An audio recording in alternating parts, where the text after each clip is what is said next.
Leadership fascinates me. I feel very fortunate over the last 17 years. I've been able to spend a lot of my time and effort and energy exploring the topic of leadership. From interviewing senior executives to working with leaders who clear snow from roads in Pennsylvania during winter storms, to conducting empirical research, and to coaching and working in the context of leadership development programs with everyone from CEOs down to frontline managers.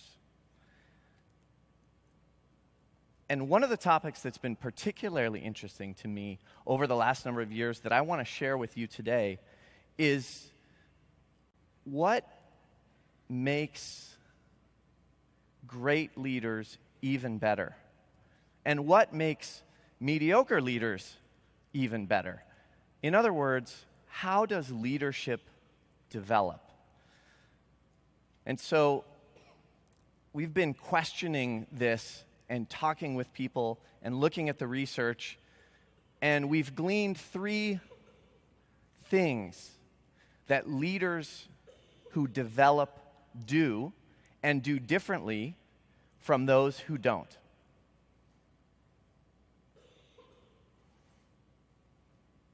And I want to share with you those 3 things today over the next few minutes.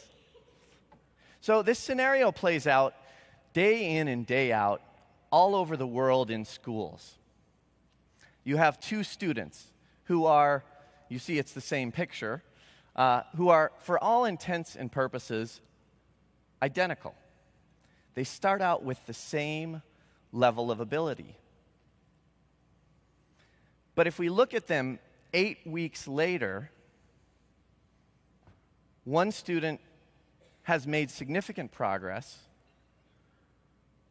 and another has either stayed the same or maybe just made a modicum, a tiny bit of progress. Now, what causes this? What are the things that might differentiate people who are able to learn, or in this context, students who are able to learn math, from students who are able not to learn math? Of course, you're probably thinking there could be a whole host of reasons, such as, were they fed breakfast? What do we know about their home life? Maybe there's something about the teacher.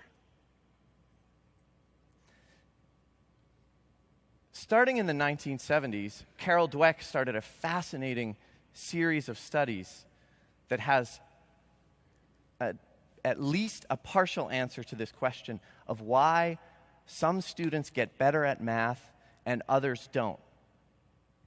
And it starts from the belief in whether math is a developable skill, or if you hold to the idea of you're either good at math or you're not.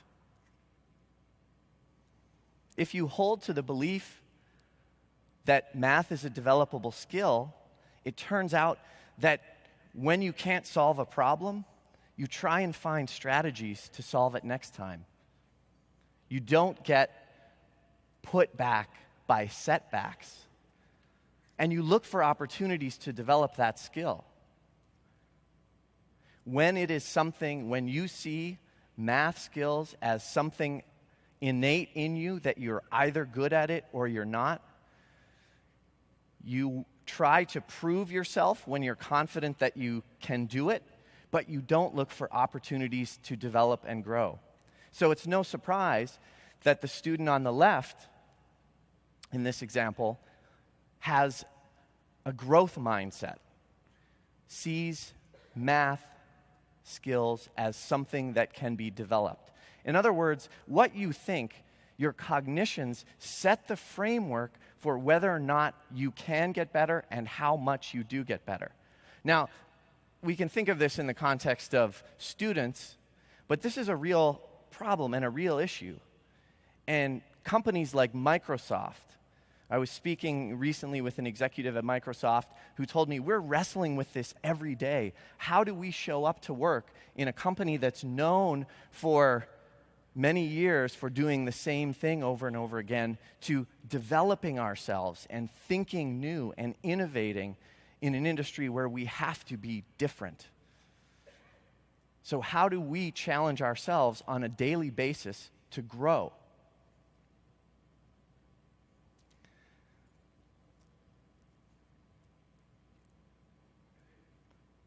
The 3 points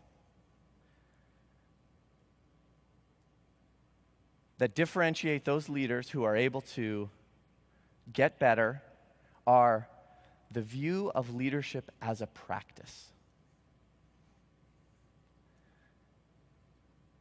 The second point, which I will explain, is that they are able to outsmart IKEA. And the third point is that they're authentic, but not too authentic. So over the next few minutes, let's explore each of these. So let me ask, in the context of leadership then, we've been talking about this in the context of maybe personal growth and development, as well as math skills. Can you develop leadership? So I hear a yes, thank you. I think this is probably not the average audience, right? We are here at Lead 2017, and many of you are in HR and hold this notion that yes, it can be developed. Many of you, in fact, are engaged in developing leadership in your organizations in a significant way. But if we were to take stock of people in your organizations, and when we ask people this question, a lot of times they're saying to themselves, well, I guess, but I'm not sure if I really believe that. And of course, your innate skills and abilities are clearly very important. No one would ever say that they're not. But a significant portion of leadership can be developed. And I want to go over a few examples of what that actually looks like. But there's a few things that I think we need to be in our organizations aware of that are hindering us from having a growth mindset about leadership and leadership development. And they are a focus on traits. So when we think about great leaders and we study great leaders and people give their ideas of how to describe a great leader, they focus on things like confident, strong, strategic, a whole host of traits. Okay, so if I'm trying to get better at leadership and I need to be more strategic, a lot of where people go wrong is, or where people fall off and say, I can't really get better at it, is that what would I actually do to get better at being seen as more strategic? Or what about charisma? That's certainly not something you can get better at. So we focus on traits rather than behaviors or skills. And so what I'm suggesting is that part of getting people able to move and believe that leadership can be developed, which will then lead to them developing their leadership, is challenging their false beliefs about what leadership is. Of course, leaders often have these kinds of traits, but when we think about leadership as a process and leadership as a series of traits and skills that can be developed, then it becomes possible.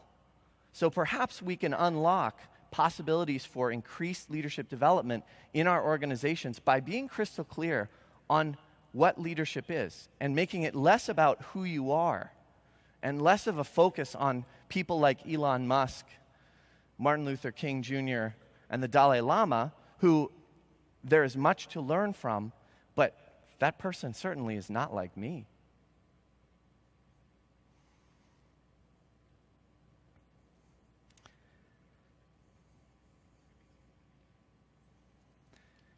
What we have seen then in the most effective leaders is that they view leadership then as a practice. It's a practice which requires deliberate, intentional, daily routines. It often isn't linear. Some days you have a bad day.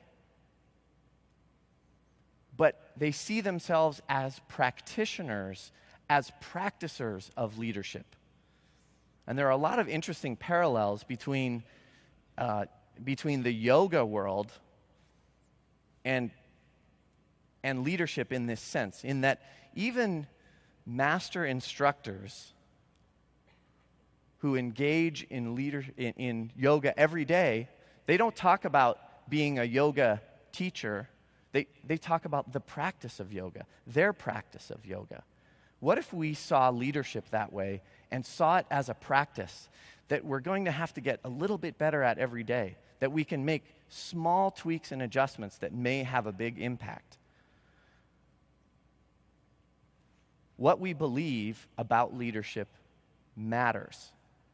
But it's also important that we focus on skills. So how do we outsmart IKEA? How many of you have shopped at IKEA before? Okay, so many of you. If you have not, you may have nonetheless had an experience of purchasing something to get it home, to then realize that the setup maybe isn't quite going to go as easily as you thought it did. So picture this scenario. You've just bought this fantastic room with a wardrobe and a dresser and a bed, and you get it home, and what do they give you? What does IKEA give you to set it up? A hex key or an Allen key. So how am I supposed to set up this entire room with this one tool? And you find that, well, in theory it might work, but you're actually going to need some other tools. You may need a level. You may need a hammer. You might, hopefully not, even need a saw. And the best leaders don't try to build a room with a hex key. Those leaders who get better continually recognize the importance of not only having tools, having new tools, different tools, but knowing and practicing how to use them. And they get really specific in terms of what the skills and behaviors are. And I want to talk about 2 leadership skills and behaviors that are developable, that I believe that if that we know are developable, and I believe are commonly misunderstood as not being developable, right? So, charisma.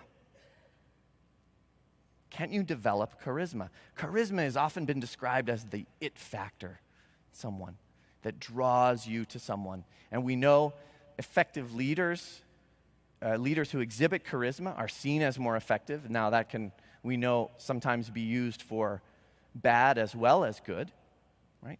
But charisma is a significant plus factor in the context of leadership. But can it be developed? John Antonakis, a few years ago in Switzerland, did actually a series of fascinating studies looking at what this might actually look like. And so he took a group of people at the start and divided them in half. And just like you would do a study to evaluate the efficacy of a new drug, you take one group and you either do a fake training of some kind with them or no training at all. And then the other group, you give them charismatic leadership tactic training. So it turns out that we often think of charisma as this big thing that is only the domain of fantastic leaders who are great orators, who are persuasive extroverts. And it turns out that charisma is accessible to all of us, including those of you and in your organizations who are introverted. Those of you who aren't quite so sure and have never seen yourself as charismatic. Now, we're not saying that we can take someone from here and build them up to be the most charismatic person and leader that you've ever seen, but we can make a significant nudge. And when you break it down, charisma actually has a number of specific components. So charismatic leaders use metaphors, similes, and analogies. They use personal stories. They talk about shared history within their organization or within their team. They use repetition. They use specific gestures to show that they're engaged. And so we can take this amorphous thing called charisma, say, that isn't me. What would happen if we teach people these tactics? And it's not just about learning by someone telling you about them. What does it involve? Deliberate, intentional practice. And when we do this in our programs, in some of our leadership development programs at the FIU Center for Leadership, we see people take and make baby steps toward this. They take this idea of vision and they, wait, so that's my job? Huh. Well, let's try it. In the Antonakis study, half of the group received the treatment, half of the group received no treatment. What was the result? So it turns out that this top circle is the group who received the training, and the green are the people who are now above average in terms of leadership ratings. The group that received training on charismatic leadership tactics, down the road at some point, 65% of them are now above average, are seen as above average leaders. For the group that received no training, it was 35%. So the mean change from time one and time two. And where were the effective leaders found? The effective leaders who were randomly placed in that group, but who had received the training, were significantly improved in their leadership.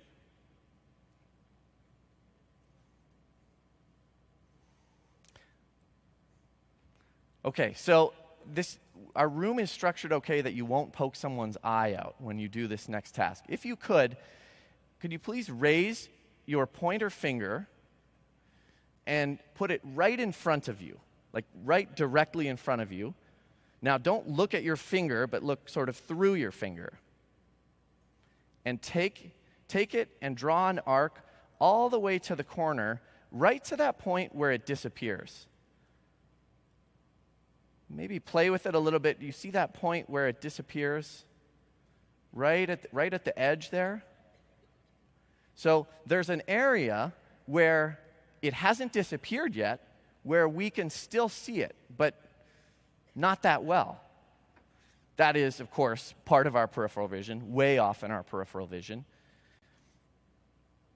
It turns out that when you are stressed, when you are highly anxious,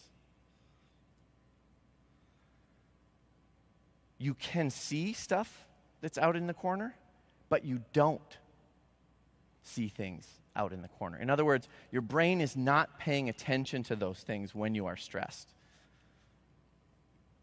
The same thing happens psychologically. The exact same thing happens psychologically, and it looks something like this.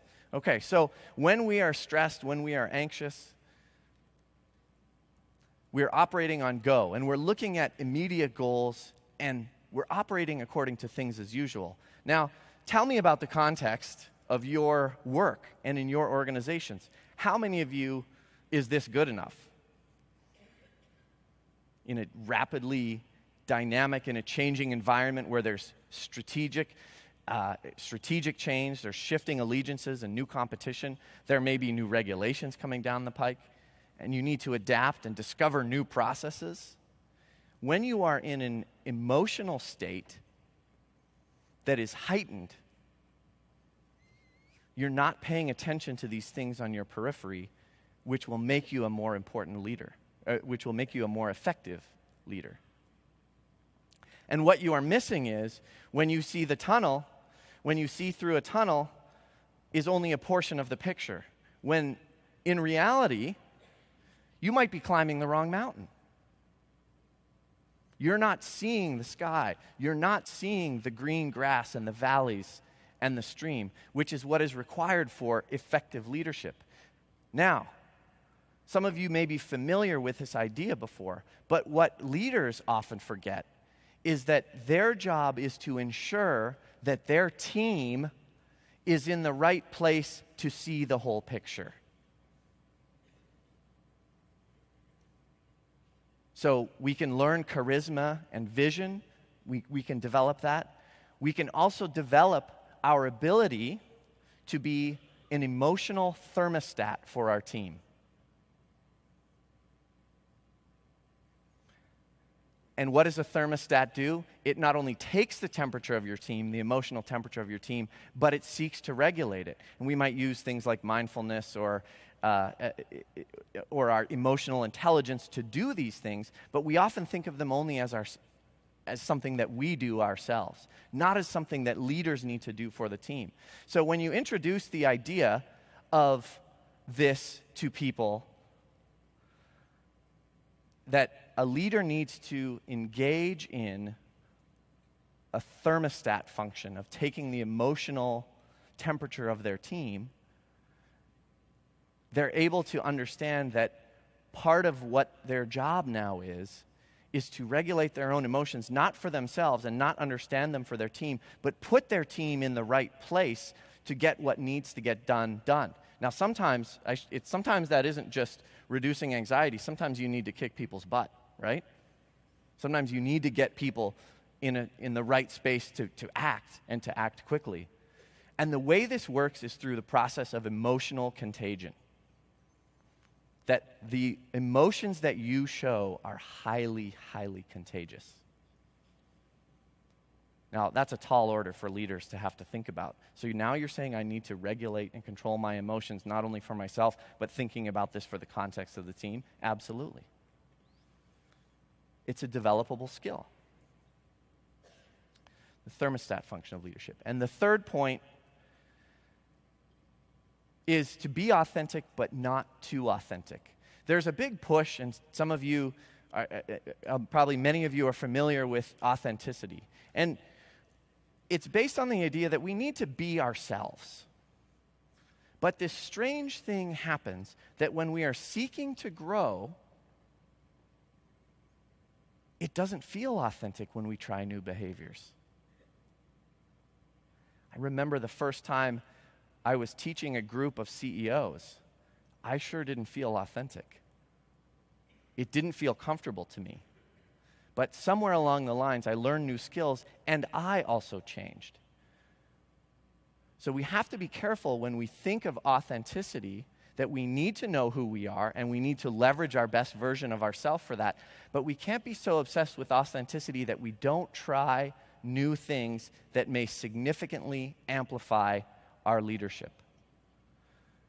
So the best leaders who continually develop see leadership as a practice, as a daily, deliberate, intentional act of making small adjustments to get better. They use a host of tools at their disposal and try to get new tools and get really specific about what those tools are. And not just say, I need to be more charismatic, but let's think about this and let's practice this. And they're authentic. They don't change their core values and ideas, but they're not so authentic that they become rigid and fail to develop. So I wonder if you are able to think about these three factors as you seek to develop your leadership or in your organizations.